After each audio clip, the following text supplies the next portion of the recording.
girl, it's quarter 2. You know what we don't have time for? The lazy girl era. We are standing on business this year, and I'm going to share the exact habits to get you out of that lazy funk and into your productive, thriving era.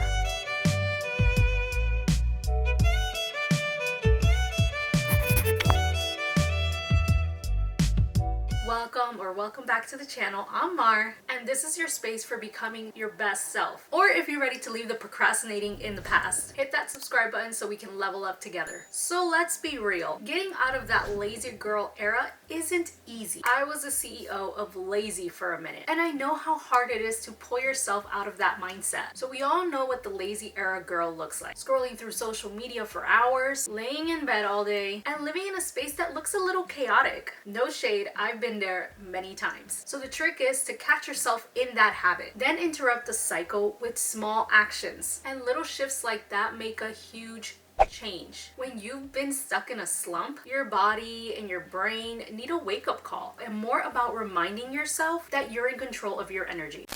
So now that you're stepping into this fresh new era, I want you to really ask yourself, who is she? What does she do every day? Where does she go? What are her routines? What's her mindset? And what are her hobbies? Because that thriving, productive version of yourself already exists. You just need to get clear on who she is. So here is what I want you to do. Grab your journal right now, or even drop it in the comments down below so we can hype each other up and literally answer those questions. And I would love to hear what era you are stepping into. Once you write it out, you'll have so much clarity about the goals that you want for yourself and exactly what habits you need to get there. But the second I'm slipping, I go straight to my reset ritual, which is going to take a shower. And yes, it sounds so basic, but trust me, it is powerful. It's not just about getting your body physically clean. It's about physically signaling to your body and your brain that we're done with the lazy energy. You're washing off all the old vibes and stepping out like a brand new person. And a tip for this is to put on a cute outfit or your favorite cozy set afterwards. You'll feel instantly refreshed and ready to move. Now, if you are anything like me,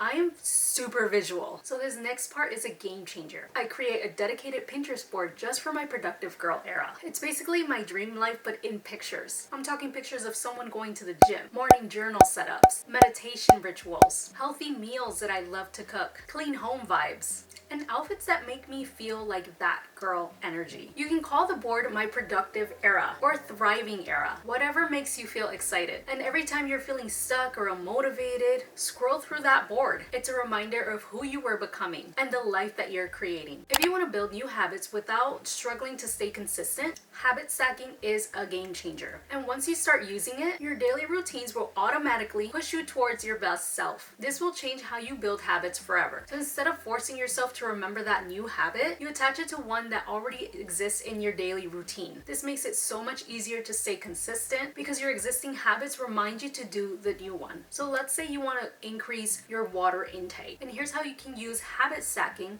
to make it effortless. Think of a habit that you already do in your everyday life. Let's take making coffee in the morning, for example, or your morning tea. Now stack a new habit on top of that. So before I pour my new cup of coffee, I'll drink a full glass of water. And that's helping you get your water intake for the day. You're already making your coffee. So that habit triggers your new one. And this then becomes second nature. And you'll stay hydrated without even thinking about it. Another one could be brushing your teeth in the morning. So why not stack a powerful mindset habit? While you're brushing your teeth, say your affirmations out loud or in your head. Spend those 2 minutes reminding yourself, I'm confident, I attract success, I'm stepping into my best self. Now you've got two productive habits happening at the same time, and it doesn't feel like extra effort. And that's the magic of habit stacking. So do you ever wonder why some days you feel off? Like no matter what you do, you're anxious or just not in the right headspace. And I used to feel like that all the time. And I realized it came down to how I was starting my morning. Listen, I used to be that girl that would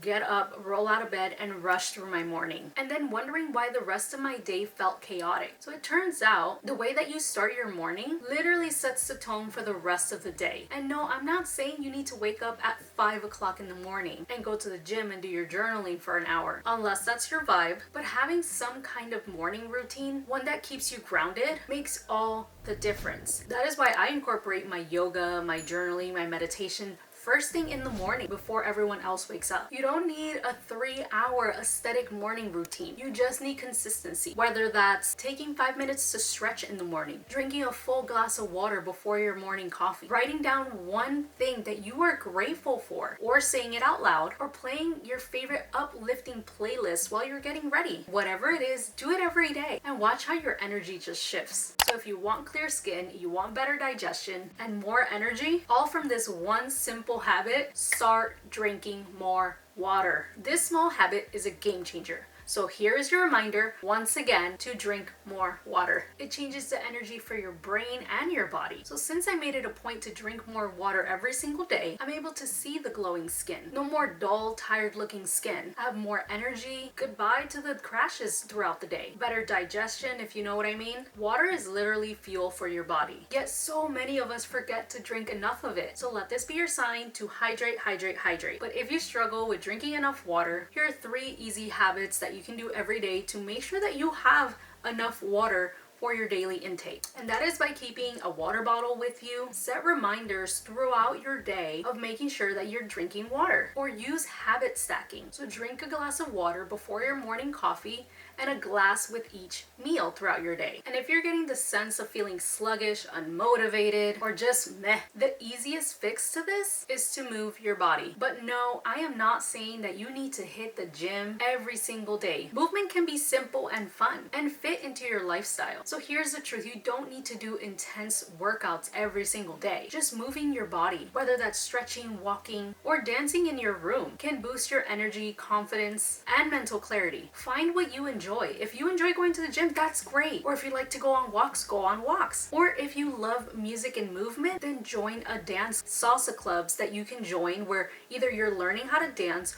or there's other people like you that love to dance and use dancing for movement. So start small. Don't do a whole hour's worth of it. Start with 5 to 10, 15 minutes every single day and just add increments as you go. Even a quick stretch counts. Personally, I try to hit 5K to 10K steps daily. This including on my rest days or days off, and making sure that I step outside for some fresh air. So I have a very active child. So I use our walks as one-on-one time to chat, exploring nature, and just breathing in the fresh air. And when I really don't feel like walking, I make it fun, like saying, let's walk for 30 minutes. Then when we come back, we can have a snack. Find ways to make movement enjoyable, and it won't feel like work. And when you're in your lazy era, I know it sometimes feels like you don't have enough time during your day. And this was me in my early 20s. I felt like the time just like slipped out of my fingers. I had big goals, but I was like the queen of procrastination. And if you're struggling to stay productive and manage your time, then I've got you with this next habit. When I started tracking my time, I realized I was spending more than the necessary time scrolling through social media without even noticing. And if that sounds familiar, you can take control of your time. And these 3 easy time management hacks can help you so much. So track your screen time. Check how much time you spend on social media. It's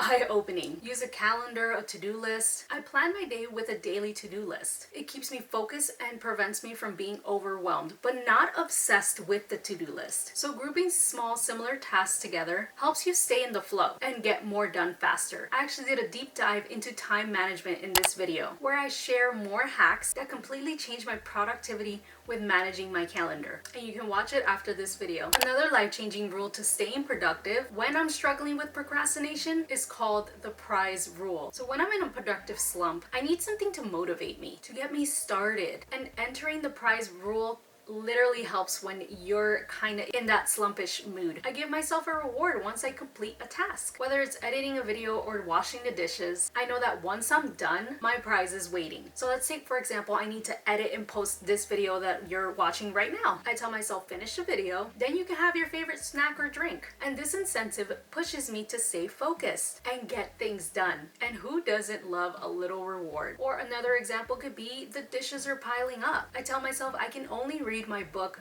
only after the dishes are complete. It sounds simple, but the prize keeps me motivated to do what I don't feel like doing. Or, for example, when I was in college and I had a deadline for a project or an essay, I would set a time limit for that task and I would focus hard on that task because I knew I had only up until when the alarm went off. And this works even in adult life. Time crunches will equal to less procrastination. So another thing that you can do if you're feeling stuck in your lazy girl era is this quick fix that will change your mindset. And that is to declutter something today, even if it's just a drawer, because it's such a small task, but it is a huge impact. So whether that's your room, your kitchen, your junk drawer, your vanity, just a few minutes to tidy up will instantly make you feel more productive and clear-headed. So declutter one small thing. Start small, and like I said, it could be your vanity or one drawer in your home. You don't need to clean everything. Just pick one area that's bugging you, open that messy drawer, organize what's in it, and you'll feel so much lighter. The act of physically decluttering a space can actually help you declutter your mind. You'd be surprised how much mental weight is lifted by simply cleaning up a space that's been stressing you out. Start with something small, and it gives you the sense of accomplishment and momentum. As you check off this tiny task, you'll feel motivated to tackle other areas of your life because that clear space is now reflecting a clear, organized mind. I want you to check your screen time lately. You might be surprised at what you find. So let's talk about digital detox, which could be the key to breaking out of your lazy girl era. So let's be honest, social media can be a major energy drain. It's easy to get sucked into endless scrolling, feeling overstimulated, and avoiding your problems along the way. But here's the thing, avoidance doesn't make the problem go away. It only makes things worse. When I would feel stressed or overwhelmed, and even sometimes to this day it pops up every now and then, the natural instinct is to hide behind your phone. But here's what I learned. Over scrolling only increases my anxiety and keeps me in a slump. As much as social media can be fun and aesthetic and finding new things, it's also an energy sucker. Too much screen time can leave you feeling drained and disconnected from what truly matters. Have you ever noticed how your mood and screen time go hand in hand? So every time I'd hit a slump, my screen time would spike, and it was a wake-up call for me. So if you're stuck in the lazy girl era, chances are you are scrolling more than you realize, and it's holding you back from being more productive. Take a deep breath and check your screen time. Be honest with yourself. How much time are you scrolling through social media? It's okay, there is no judgment here. This is a no judgment free zone. Try taking a social media break for a few days. It doesn't have to be permanent, but just disconnecting will clear your mind and restore your energy. Replace it with real connection. Instead of scrolling, focus on activities that bring you joy and energy, whether it's going outside, journaling, reading a book, talking to a friend, hanging out with a friend. And if you are struggling with getting enough sleep, it might be time to fix your sleep schedule. So let's talk about why quality of sleep is essential for your productivity and mental clarity. So let's be real, getting 8 hours of sleep isn't just a suggestion, it's a necessity for your overall well-being. I know it's tempting to stay up late and scrolling on your phone. Sleep affects every area of your life. So here's the deal, if you are struggling to sleep, it might not be that you're too busy or wired. It's most likely that you're staring at your phone just before you go to sleep. So phones give off this blue light, which messes with your body's natural rhythm. It's tricking your brain to thinking that it's still daytime, preventing your body from producing melatonin, the sleep hormone that helps you fall asleep. So charge your phone away from your bed and try not to use your phone an hour before you go to bed, or try leaving it in another room. And it'll help to wind down without the temptation of trying to grab your phone so you can continue scrolling. You'll be amazed at how quickly you can fall asleep by doing this trick and how much better your sleep quality will be. So another thing that you can do is stop drinking caffeine 6 to 8 hours before you go to bed.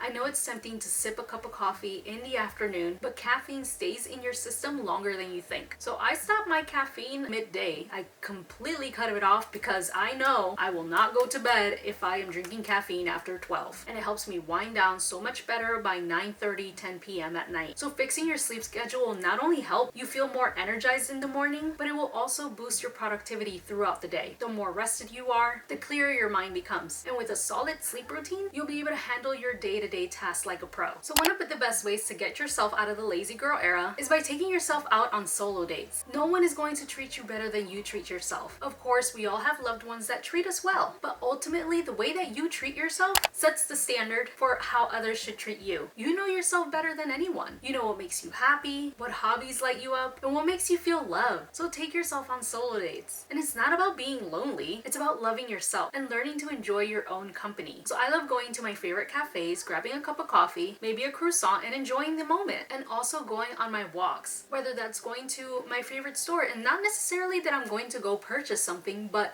I'm going and checking things out, seeing what's new. But if you do want to purchase something, you can treat yourself on your shopping spree. It could be a small outfit or even something cute for your home. And don't forget your self-care days. Whether it's doing a face mask, a hair mask, or just getting your nails done, these are small but powerful acts of self-love which you can do going to the salon, or you can do them at home. And you can romanticize the process by lighting up a candle, making it look like a spa day in your home, or like I said, if you want to go to a spa location. So taking yourself out on solo dates is more than just fun. It's about getting to know yourself better, forgiving yourself, and recognizing that you deserve to be treated well by yourself first and foremost. So for a lot of us, when we're in our lazy era, we can be so hard on ourselves, constantly questioning why we're not doing enough. But showing yourself love through solo dates helps break that cycle. It's your way of saying, I'm worthy of love, I'm worthy of care. And guess what? It's going to motivate you to get out of that lazy slump and start leveling up. So when you take the time to invest in yourself and feed into your energy, whether it's through solo cafe dates or just a simple self-care ritual, you build confidence, get clarity, and improve your mindset. You stop relying on others for validation and instead start validating yourself. And it's empowering. Okay, I know you're ready to get out of your lazy girl era, but before you start running at full speed, here's a crucial reminder. Rest is just as important as hustle. Yes, exiting your lazy girl era is hard work, accountability, and sacrifice, but it also requires moments of rest and recovery. Trust me, you can't go 110 miles per hour every single day. It is not sustainable, and you're bound to burn out. I want you to think about having a reset routine, and this is something that I personally swear by. On weekends, I give myself permission to relax. I'll sleep in, take rest days, and do and be with the people that I love being with. And if I don't feel like doing anything, guess what? I'm just gonna be at home